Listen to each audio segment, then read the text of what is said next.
어떻게든 며느리한테 돈 한 번 뜯어내려고 개수작 부리던 시댁과 연을 끊게 되었습니다. 결혼한 지는 이제 2년 반이 조금 넘어가네요. 남편과는 오랜 연애 끝에 결혼을 하게 되었어요. 결혼 전에 친정부모님이 하나 마음에 걸리는 게 있어서 결혼을 반대할까도 싶으셨다는데 그게 시댁과 친정의 형편 차이였습니다. 본격적인 결혼 이야기 오가면서 시부모님이 살고 있는 집도 전세고 노후 준비도 딱히 되어 있지 않은 상황이라는 걸 알게 되었거든요. 하지만 결혼은 허락해 주셨어요. 연애를 하도 오래 했다 보니 이미 결혼 이야기 나오기 전부터 남자친구였던 남편이 저희 집에 왕래를 자주 했었거든요. 시댁과 형편 차이가 난다는 게 마음에 걸리긴 했지만 저희 부모님께서 남편을 워낙에 좋게 보시기도 했고 사람 능력도 좋은데다가 사람까지 착하니 남편만 중심을 잘 잡아주면 딸이 고생하는 일은 없겠다고 판단하셨던 거죠. 저도 그 부분에서는 걱정이 없었어요. 남편이 결혼 전부터 해서 저희 집에 왕래가 잦았던 만큼 저도 시댁과 교류가 있었으니까요. 형편이 어려울지언정 항상 저한테 뭐라도 더 하나 해주려고 하는 분들이었고 남편과 나이차가 좀 나는 신우도 저를 언니라고 부르며 잘 따랐습니다. 그런데 결혼하자마자 저렇게 모렴치한 사람들로 돌변할 줄은 그때까지는 저도 생각 못했어요. 남편 월급이 500 조금 넘어요. 제 월급이 300인데 2배까지는 아니지만 차이가 많이 나는 편이죠. 사회초년생일 때부터 저축도 착실하게 했고 그 돈으로 재테크도 살뜰하게 잘했다 보니 어려운 시댁 형편과는 별개로 남편이 모아놓은 돈만 해도 2억이 넘었습니다. 그 돈 전부 결혼자금으로 가져왔고요. 저는 5천 가지고 결혼했어요. 신혼살림은 친정 부모님 명의로 따로 가지고 계신 아파트에 차리기로 했습니다. 그러면서 저희가 모아놓은 돈 2억 5천 중 1억 5천을 전세금 명목으로 친정 부모님께 드렸고요. 나머지 1억은 전반적인 결혼 비용과 혼수 그리고 차 한 대 뽑는 데 사용했습니다. 2억 5천이면 대출 껴서 자가로 신혼집을 새로 구하는 방법도 있었어요. 저희도 그걸 생각 안 해본 건 아니에요. 하지만 친정부모님이 저희한테 내주신 집이 위치가 워낙에 좋았다 보니 여러모로 장점이 많았어요. 남편과 제 회사랑도 가까운 편이라 출퇴근하는 시간부터 많이 아낄 수 있었고요. 거기에 전세 가격만 생각해봐도 거저 들어간 거나 마찬가지였습니다. 나중에 저희가 생각이 바뀌어서 자가로 집을 구하겠다고 결정해도 친정부모님이 그 돈 떼먹으실 분들도 아니고 고스란히 돌려받을 돈이니 뭐 문제가 있나 싶었어요. 거기에 저희가 신혼살림 차린다고 친정부모님이 3천만 원 들여서 리모델링도 새로 싹 해주기까지 했고 말이죠. 그래도 남편이 2억이나 가져왔다 보니 제가 한참 모자라게 해온 거나 마찬가지였죠. 하지만 거의 반반 결혼을 한 거나 마찬가지였습니다. 왜냐하면 제가 처음 취직하고 독립한다고 했을 때 친정에서 오피스텔 하나를 제 명의로 해주신 게 있거든요. 원래는 그것도 팔아서 결혼 자금에 보탤 계획이었는데 그냥 들고만 있어도 집값이 오르는 상황인데다가 친정부모님 덕에 신혼집 문제도 해결된 상황에 굳이 그걸 팔아야 할 이유가 없었어요. 차라리 월세 수입을 노리는 편이 훨씬 더 좋다고 생각해서 결혼하면서 그 오피스텔에 곧바로 세입자를 구했습니다.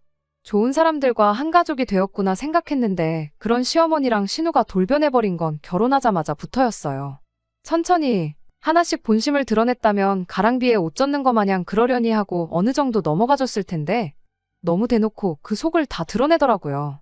신혼여행을 다녀오고 나서 그 주 주말에 시댁에 잘 다녀왔다고 인사드리러 갔어요. 신혼여행은 하와이로 다녀왔는데 가기 전에 신우가 거기에 어디 아울렛인가를 가면 명품을 엄청 싸게 판다더라 하면서 이야기를 꺼낸 적이 있었거든요. 저는 당연히 그게 명품 쇼핑하려면 어디 아울렛을 가라고 저한테 귀뜸해주는 거라고 생각했는데 그게 아니고 대놓고 자기 줄 명품 좀 사가지고 오라는 소리였네요. 애초에 남편과 저는 쇼핑에 큰 관심이 없었다 보니 가서도 그냥 맛집 찾아다니고 바다 구경하고 푹 쉬다 온 게 전부였어요. 쇼핑을 아예 안 한 건 아닌데 선물 사겠다고 기념품 가게 같은 데 다녀온 게 전부였거든요. 시댁 도착해서 신우랑 시부모님한테 거기서 사온 기념품 선물을 건넸더니 신우가 누가 이딴 거 사다 달라 그랬냐고 하면서 내 명품 어딨냐고 질질 짜기 시작했어요. 솔직히 너무 당혹스러웠죠. 명품을 아무리 싸게 판다고 해도 그렇지 5만 원, 10만 원에 파는 건 아니잖아요. 신우가 어떤 명품 브랜드에 환장을 하는지도 이미 알고 있었는데 아무리 싸게 판다고 해도 돈 100만 원은 넘는 브랜드였어요. 차라리 저희한테 명품 선물 받고 싶다고 대놓고 사다 달라고 했으면 또 모를까. 제가 독심술사도 아니고 은근슬쩍 말하고 넘어가 놓고 기념품 선물 받았다고 짜증을 부리고 있으니 참 어이가 없었네요. 시어머니는 신우가 우는 걸 보더니 예단 이야기를 꺼내더라고요. 결혼하면서 허례허식은 생략하자고 먼저 말을 꺼내셨던 분이 당신이 예단도 하나 안 받았는데 명품 하나 사오는 게 그렇게 아까웠냐며 저랑 남편을 타박하기 시작하셨죠. 예단을 안 한 건 사실이지만 저도 뭐 예물 하나 욕심낸 적 없었어요. 결혼할 때 들어간 돈만 가지고 본다면 남편이 저의 몇 배나 되는 돈을 해온 건 사실이지만 말씀드렸던 대로 리모델링에 제 오피스텔까지 다 합치면 제가 훨씬 더 많이 해간 건데 5천 들고 와서 거저 먹는다니 어쩐다니 하는 식으로 이야기했을 때는 제가 다 어이가 없더라고요. 그리고 신우한테는 결혼식에 입으라고 옷 한 벌 해줬어요. 위아래로 싹 다 해주고 구두까지 해줬는데 그건 생각 안 하고 그깟 아울렛에서 싸게 세일하고 있는 명품 하나 안 사왔다고 시어머니까지 가세해서 저러고 있으니 좀 그렇더라고요. 그래도 남편이 시어머니한테 그러지 마시라고 딱 잘라 말해줘서 한숨 돌렸네요. 신우한테도 징징 짠다고 뭐 안 사줄 거니까 울 거면 방에 가서 울라고 단호하게 한마디 해줬고요. 그러면서 시어머니한테 결혼 비용에 대한 이야기도 정리해줬는데 그때는 조금 아차 싶기는 했어요. 사실 오피스텔에 대한 이야기는 시댁에서 전혀 모르는 이야기였거든요. 그래도 남편 입장에선 저희가 반반 결혼한 거나 마찬가지다 하는 설명을 하려면 꼭 해야 하는 이야기였을 테니 이해는 됐습니다. 아무튼 그렇게 신우 명품 선물 문제는 남편이 나서서 잘 설명해준 덕에 일단락 되었어요. 그런데 곧바로 시어머니가 한 건을 이어서 또 해주셨죠. 식사는 원래 나가서 외식을 하려고 했는데 번거롭게 나가지 말고 집에서 먹자고 하셔서 배달 음식을 시켰어요. 그런데 한 군데서가 아니고 무려 3군데에서 주문을 하더군요. 5명이서 먹기에는 너무 많은 양을 시키는 게 아닌가 싶었어요. 아니나 다를까 음식 도착하고 나서 왜 그렇게 음식을 많이 주문했는지 알게 되었죠. 배달 온 음식들을 상위에 펼치고 있는데 시어머니가 반찬통 몇 개를 꺼내가지고 오더니 며칠 동안 밥 걱정은 안 해도 되겠다며 거기에 담아덜기 시작했거든요. 저희 돈으로 시키니까 의도적으로 넘치게 시켰던 거예요. 다 못 먹고 잔반 만들어서 버리겠다는 것보다야 100번 나은 거긴 하지만 차라리 그럴 계획이다 미리 말이라도 해줬으면 충격이라도 안 받지 않았을까 싶었네요. 게다가 덜어놓기는 또 얼마나 덜어놓은 건지 막상 식사 시작하려고 하니까 고기 한 점 집어먹는 게 눈치가 보일 정도로 접시 바닥이 홀랑 다 보일 정도까지 덜어놓으셨더라고요. 이게 다 그날 하루 만에 일어난 일이에요. 이거 2개만 해도 혀를 찰 정도인데 이게 끝이 아니었습니다. 식사가 한참이던 중에 시어머니가 대놓고 저희한테 앞으로 니들 우리 용돈은 얼마나 보낼 거냐 하고 물으시더라고요. 저도 모르게 먹던 밥을 그대로 뿜어버릴 뻔했어요. 결혼 전에 했어도 충분한 이야기들을 그때는 이런 방구 말 한마디 없다가 왜 이제 와서 생활비 이야기를 꺼내시는지 싶었습니다. 저는 일부러 아무 대답도 하지 않았어요. 남편이 알아서 정리해주겠거니 생각했죠. 제가 안 된다, 못 드린다 하면 저만 나쁜 며느리, 속 좁고 돈만 밝히는 며느리가 되는 거잖아요. 남편도 무슨 용돈은 용돈이냐 하면서 명절 때나 그럴 때 어련히 알아서 잘 챙겨드릴 테니 그런 건 물어보지 마시라 대답했어요. 하지만 시어머니는 아랑곳하지 않고 계산 그렇게 하는 거 아니라며 타박을 하기 시작했습니다. 말인즉슨 남편이 결혼 전에는 시부모님하고 한 집에 같이 살면서 했던 게 있지 않느냐 하는 거예요. 이따금씩 시켜주던 외식이라던가 장 볼 때 반찬거리도 턱턱 계산해주고 그랬는데 이제 결혼했으니 그런 걸 다 못하게 되지 않았느냐고 그럼 당신 입장에서는 손해가 아니겠냐고 하는 거예요. 저한테 내 말이 맞냐 틀리냐 물어보는데 정말 뭐라고 대답을 해야 할지 몰라서 진땀을 다 뺐네요. 하지만 이번에도 남편이 나서서 상황을 종료해줬습니다. 그럼 매달 50만 원씩 보내드리겠다고 딱 잘라서 말하더라고요. 50만 원도 매달 보내드리기에는 조금 많다 싶은 느낌이지만 사실 그렇지 않아요. 명절이니 어버이날이니 생신이니 해서 챙겨드리려고 했던 걸 다 합치면 그 정도 되거든요. 조삼모사나 다름없다는 걸 남편이 이거 매달 드리는 대신 따로 챙겨드리는 건 없을 거라고 딱 잘라 말하는 순간에 저도 눈치를 챌 수 있었네요. 시어머니는 50이 너무 적은 거 아니냐며 이 집에 당신들 둘만 있는 게 아니라 신우도 있으니 못해도 100만 원 정도 받아야 되는 거 아니냐고 곧바로 남편 제안을 받아쳤어요. 남편은 그 말이 끝나기 무섭게 모자란 50은 집에서 놀고 먹는 신우 취직 좀 하라고 보채서 신우 취직하거든 신우한테 생활비로 받으시라 딱 잘라줬어요. 50만 원이 드릴 수 있는 최대한이고 이게 싫으면 그냥 안 받으시는 걸로 알겠다고 단호하게 나오니 시어머니도 별말은 못하고 계셨죠. 그 뒤로 2달 지나서 신우도 취직을 했어요. 시댁에서 들들 볶아서 한 건지는 모르겠지만 그래도 신우도 사회생활을 시작했으니 철이 들지 않겠나 그렇게 생각했네요. 신우 능력의 남편처럼 좋은 회사는 당연히 꿈도 못 꾸는 상황이었고 평범한 중소기업 사무직일을 시작했어요. 금방 그만둘 줄 알았는데 생각보다 오래 버티더라고요. 그러다 신우가 먼저 저한테 연락을 해왔습니다. 시부모님한테 영양제를 좀 사드리고 싶다고요. 그런데 자기 월급이 200만 원도 안 되다 보니 좀 부담스러워서 제 도움 좀 받으려고 전화를 했다고 하더라고요. 자기가 절반을 낼 테니 나머지 절반은 제가 내주면 안 되겠냐고 물어보는데 돈 얼마를 떠나서 신우가 취직을 하더니 정신 차리고 철들었구나 싶었습니다. 그런데 남편한테는 비밀로 좀 해주면 좋겠다고 하더라고요. 왜냐고 물어봤더니 남편이 그때 용돈 문제에 대해서 못 박아놓은 게 있다 보니 괜히 알게 되었을 때 뭐 문제라도 되지 않을까 걱정이 된다고 하는데 다른 것도 아니고 건강 때문에 먹는 영양제인데 그거 절반 내주는 게 뭐 어려운 일인가 싶어 흔쾌히 알겠다고 했습니다. 처음엔 저도 뿌듯했는데 뭔가 점점 안 좋은 예감이 드는 게 이건 아니다 싶은 생각이 들더라고요. 왜냐하면 그때부터 한 주 걸러 한 번씩 신우가 영양제 노래를 부르기 시작했기 때문이에요. 어디에 뭐가 좋다더라 하면서 계속해서 저한테 영양제 값을 도와달라고 하는데 그 종류만 해도 거의 15개가 넘어가기 시작했거든요. 신우는 저보고 TV도 안 보냐면서 TV에 나오는 어떤 의사 선생님은 하루에 영양제만 40개씩 먹는다더라 하면서 15개는 많은 것도 아니라고 하면서 엄마 건강 챙기는 게 못마땅하느냐고 그러더라고요. 보통 안 좋은 예감은 틀리는 법이 없다잖아요. 그때 저도 뭔가 다른 꿍꿍이 속이 있겠구나 하는 걸 느꼈어요. 영양제 값 절반밖에 내주진 않지만 종류가 워낙에 많았다 보니 저도 제 용돈으로 더 내주기에 부담스러운 수준이었거든요. 그런데 월급 200도 못 받는다는 신우는 오죽하지 않았겠냐 싶었어요. 실제로 주고 있는지는 모르지만 시어머니한테 생활비로 50씩 주고 있다 계산해보면 더더욱이 신우가 그런 거 해줄 여유가 없다는 건 안 봐도 딱 알겠을 정도였으니 말이죠. 그래서 남편하고 함께해서 시댁 식구들하고 한번 보기로 했어요. 이렇게까지 나오는 게 좀 치사한 거 아닌가 싶기도 했지만 이러다간 정말 시부모님 영양제 값으로 제 한 달 용돈을 다 쓰겠거니 싶었고 제 의혹을 확인하고 싶기도 해서 갔죠. 이번엔 외식을 했어요. 식사 다 끝나갈 때쯤 집에 가서 드신다며 포장 주문을 추가하셨지만 이젠 그런 건 놀랍지도 않았어요. 식사 끝나고 나서는 시댁에서 차나 한잔 하자고 찾아갔죠. 그리고 얼마 안 가서 작전을 실행에 옮겼습니다. 외식한 게 체했나, 속이 더부룩하다고 소화제 좀 있냐고 물어봤죠. 약들은 전부 찬장에 있으니 꺼내다 먹으라 하더라고요. 혹시나 가져다 주시면 어떡하나 걱정했는데 예상대로 직접 가져다 먹으라 해서 안심이었습니다. 찬장에는 역시나 이런저런 약들은 다 있어도 영양제라고 부를 만한 건 흔해 빠진 비타민 말곤 아무것도 없더군요. 그래서 자리로 돌아와서 그동안 사다 준 영양제가 한두 개가 아닌데 그건 어디다 보관하길래 코빼기도 안 보이냐고 은근슬쩍 물어봤어요. 시어머니랑 신우가 대답을 제대로 못하고 횡설수설 하는 걸 보니 그동안 영양제 어쩌니 하는 게 전부 뻥이라는 걸 대번에 눈치챘네요.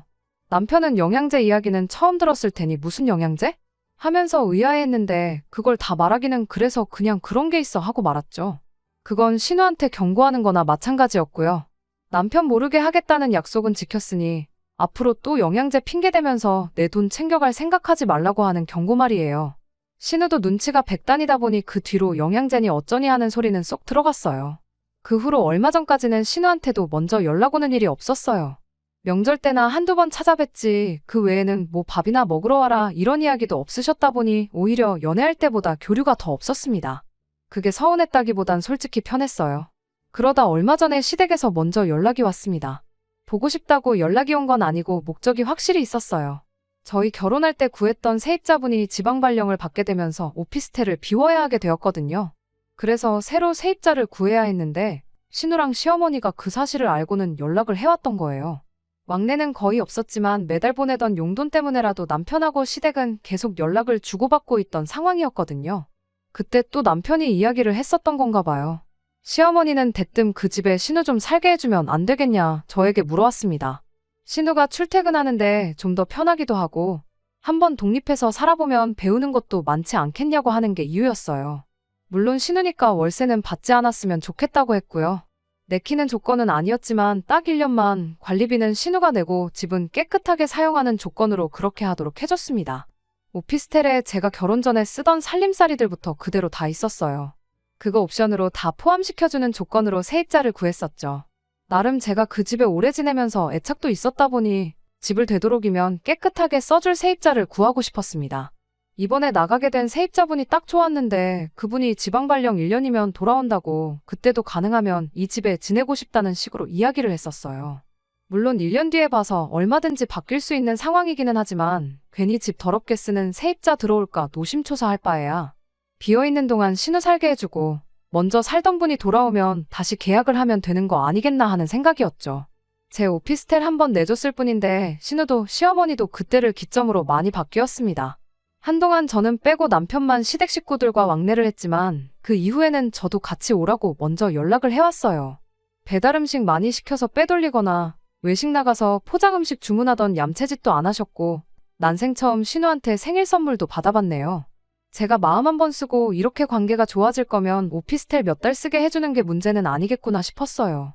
그런데 제가 생각한 그런 이상적인 상황이 아니었네요. 결국 또 어떻게든 제 돈 한번 등쳐먹어보겠다고 개수작질을 부리고 있었다는 걸 나중에 알게 되었습니다. 얼마 전 일이었어요. 새벽 늦게 경찰서에서 전화가 왔어요. 신우가 술에 만취해서 인사불성인 상태라고 와서 좀 데리고 가라고요. 시댁에 먼저 전화를 했는데 안 받아서 오빠라고 저장돼 있던 저희한테 두 번째로 연락이 왔던 거였어요. 부랴부랴 남편은 잠옷에 외투만 걸치고 곧바로 신우를 데리러 갔죠. 저희가 갔는데도 정신도 못 차리고 널브러져 있더라고요. 정말 경찰분들 얼굴 보기가 다 쪽팔릴 정도였어요. 신우가 있던 곳 위치에서 제일 가까운 게 저희 집이었는데 저희 집에서 재우고 싶지는 않아서 그 다음 가까운 오피스텔로 향했습니다. 맘 같아서는 제 오피스텔에 오바이트라도 하면 어쩌나 괜히 바닥 더러워지는 거 아닌가 싶어서 시댁에다가 데려다주고 싶었어요. 하지만 그때가 새벽 늦은 시간이기도 했고 저희도 빨리 신우 해결하고 다음날 출근을 위해 조금이라도 더 쉬어야겠다 생각해서 오피스텔로 향하게 되었습니다. 아무래도 시댁까지는 가기에는 오며 가며 걸리는 시간이 너무 걸릴 것 같아서요. 신우 업고 다니느라 남편이 고생을 좀 했네요. 아무튼 겨우겨우 오피스텔 앞까지 도착해서 신우한테 비밀번호를 물어봤죠. 신우는 횡설수설 날아가 나를 힘들게 하니 어쩌니 하면서 헛소리만 내뱉을 뿐이었고요. 결국 제 마스터키 번호로 문을 열고 들어갔어요. 문을 열고 들어갔는데 방 안에서 꽥 하고 비명 소리가 나더라고요. 저도 덩달아서 비명을 질렀죠. 왜냐하면 집주인인 저도 모르는 사람이 집에서 살고 있었고 집도 아주 발 디딜 틈도 없이 개판 5분 전으로 되어 있었으니 말이에요. 방 안에 살고 있던 사람이 경찰을 부르거나 하지는 않았어요. 다행히 남편도 잘 아는 사람, 시이모님네 둘째 딸로 남편의 사촌동생이었거든요. 남편이 너는 여기 어쩐 일로 와 있느냐고 물었는데 사촌동생이 오빠야말로 내 집엔 어떻게 왔고 문은 어떻게 열고 들어왔느냐 묻더라고요. 사건의 전말은 이랬습니다. 시어머니가 제 오피스텔이 비게 됐다는 걸 알았을 때 신우 좀 살게 해달라고 부탁해놓고는 사촌동생한테 그 방을 넘겨준 거예요. 그 과정에서 시이모님한테 매달 월세로 50만 원씩을 받기로 했던 거고요. 방에 침대며 세탁기며 다 있는 데다가 위치도 좋고 심지어 월세까지 싸니까 그게 제 집인지 그런 건 확인도 안 하고 덜컥 제 집에 사촌동생을 보내버린 거고요. 그래서 그날 회사에 연락해서 월차 내버리고 사촌 신우도 내쫓아버리고 술이 덜 깬 신우 깨워다가 하루 종일 집 청소했습니다. 어떻게 되는지 알고 제 눈치를 엄청 보더라고요. 집이 깨끗해지고 나서는 그 길로 곧바로 시댁으로 향했어요. 시어머니는 저랑 남편이 무슨 일로 왔는지 다 알고 계셨으면서 당황도 하지 않으시더군요. 오히려 뻔뻔하게 사촌동생도 따지고 보면 너한테는 신우 아니냐며 자기가 뭐 틀린 말한 게 있냐고 너 혼자 내 딸이 거기서 사는 줄 착각한 거라고 나왔습니다. 그러더니 저보고 살고 있는 사람이 있는데 맘대로 문을 따고 들어갔으면 그거 주거침입죄라고 하면서 저를 몰아세우더라고요. 아무리 집주인이라도 집에 사람이 살고 있으면 프라이버시는 존중해줘야 하는 거 아니냐며 멀쩡히 잘 살고 있는 사촌동생 쫓아냈다고 시이모가 여태 보내준 돈도 전부 내놓으라고 난리인데 그건 어떻게 책임질 거냐고 저에게 묻더라고요. 그래서 저도 주거침입죄라고 하셨냐고 한마디 했네요. 애초에 그냥 비어있는 제 집에 신우 들어가 살게 해준 거라 계약서도 쓴 적 없어요. 썼다고 해도 신우 본인이 아니라 전혀 M1 사람이 들어가 살고 있었으니 그것 또한 주거침입 아니겠냐고 한마디 했죠. 거기에 쭉 살고 있었으니 무단점거도 추가하고 그러면 볼만하겠다고. 그러다가 신우한테 그게 아니고 신우를 사기죄로 고소를 하는 게 낫겠다고 하니 신우도 그렇고 시어머니도 그렇고 결국 저한테 미안하다고 꼬리를 내리더군요. 결국에는 남편이 보내주던 생활비 50만 원이 너무 적어서 그랬다고 전부 다 실토했어요. 애초부터 매달 100만 원을 줬으면 이렇게까지 안 했을 거라며 오히려 자기들을 그렇게까지 만든 게 다 저희 탓이라고 몰아가더라고요. 남편이 그 상황에서 우리 아직 집도절도 없어서고 장인 장모님 명의 집에 얹혀 사는 거나 마찬가지인 거 모르시냐고 말을 꺼내더군요. 할 말이 많아 보였는데 더 이상 아무 말 하지 않았어요. 더 말해봐야 자기 입만 아픈 거 아니겠냐며 그냥 보내주던 50만 원도 앞으로는 안 보내겠다고 그나마 해주고 있던 경제적 지원도 끊어버렸습니다. 그러면서 자연스럽게 연도 끊어져 버리게 되었어요. 다른 점이 있다면 이젠 시댁에서 저한테 연락이 온다는 거예요. 전에는 남편하고만 연락 주고받고 저랑은 연락을 전혀 안 했는데 이젠 그 입장이 뒤바뀐 거죠. 시어머니도 신우도 입을 모아 저한테 남편한테 말 좀 잘 해달라는 식으로 연락을 해옵니다. 하지만 뭐 제가 어떻게 할 수 있는 건 아니다 싶어요. 시댁과 푸는 것도 남편이 정할 일이고 계속 연을 끊고 지내는 것도 남편이 정할 일이라고 생각해요. 저까지 나서서 연락을 씹고 무시할 생각까진 없지만 시댁 관련해서 결정을 내리는 건 언제나 그래왔듯 남편에게 맡길 생각입니다. 적어도 제 남편은 남의 편 남편이 아니고 제 편인 남편이라 얼마나 다행인지 모르겠네요. 끝까지 들어주셔서 감사합니다. 오늘의 사연은 여기까지입니다. 구독과 좋아요, 알람 설정 부탁드리고 더 좋은 사연으로 다시 찾아뵙겠습니다. 감사합니다.